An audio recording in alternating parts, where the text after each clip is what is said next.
Hi అండి, అందరికీ నమస్కారం. Welcome back to my channel. ఈ వీడియోలో ఇప్పుడే అందిన వార్త ఏంటంటే, ఉద్యోగులకు గ్రీన్ సిగ్నల్ అండి. మరొక ఏడాది పాటు పొడిగింపు. పూర్తి వివరాలు తెలుసుకుందాము. ఈ వీడియోని ఎక్కడ కానీ స్కిప్ చేయకుండా ఎండ్ వరకు చూడండి. వీడియోకి ఒక లైక్ అయితే చేయండి. ఏపీలో కొత్తగా ఏర్పడిన కూటమి ప్రభుత్వం ఉద్యోగుల విషయంలో సానుకూల నిర్ణయాలు తీసుకుంటోందండి. గత వైసీపీ పాలనలో ఉద్యోగులు తీవ్ర ఇబ్బందులు పడిన నేపథ్యంలో వారికి అన్ని విషయాల్లోనూ మేలు జరిగేలా ఒక నిర్ణయం అయితే వెలువరిస్తోంది కొత్త ప్రభుత్వం. ఇందులో భాగంగా ముఖ్యమంత్రి చంద్రబాబు నాయుడు ఇవాళ మరో కీలక నిర్ణయం తీసుకున్నారు. అయితే రాష్ట్ర స్థాయి ఉద్యోగులకు మాత్రమే వర్తించేలా అయితే ఈ నిర్ణయం ఉంది అండి.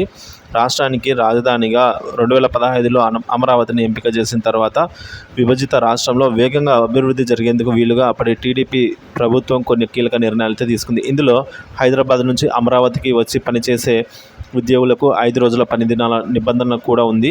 అంటే సోమవారం నుంచి శుక్రవారం వరకు మాత్రమే వీరు పనిచేసేలా వెసులుబాటు ఇచ్చారనమాట. దీన్ని అప్పటి టీడీపీ సర్కార్తో పాటు ఆ తర్వాత వచ్చిన వైసీపీ ప్రభుత్వం కూడా కొనసాగించింది. దీని గడువు నిన్నటితో ముగిసిందండి.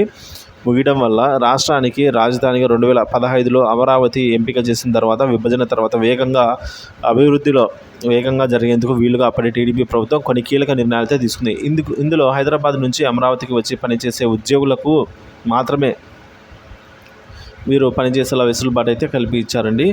సో వీరికి మాత్రమే పని దినాలను అయితే 5 రోజుల పని దినాల నిబంధన అయితే ఉంది. సో మరి దీన్ని అప్పటి టీడీపీ సర్కార్తో పాటు వైసీపీ ప్రభుత్వం కూడా అండి తెలిపింది. సో ఇవాళకి వారానికి 5 రోజులు పని దినాలను అయితే గడువు అనేది నిన్నటితో ముగిసిన నేపథ్యంలో చంద్రబాబు కీలక నిర్ణయం తీసుకున్నారు. దీనిపైన ఈరోజు లేదా రేపు ఉత్తర్వులు జారీ అయ్యే అవకాశం ఉంది. ప్రభుత్వం నిర్ణయంతో సీఎం చంద్రబాబుకు ఉద్యోగులందరూ కూడా ధన్యవాదాలు తెలిపారండి మేరకు. సో రాష్ట్ర ప్రభుత్వం అయితే ఎంప్లాయీస్కి ఈ విధంగా గుడ్ న్యూస్ చెప్పింది ఫ్రెండ్స్.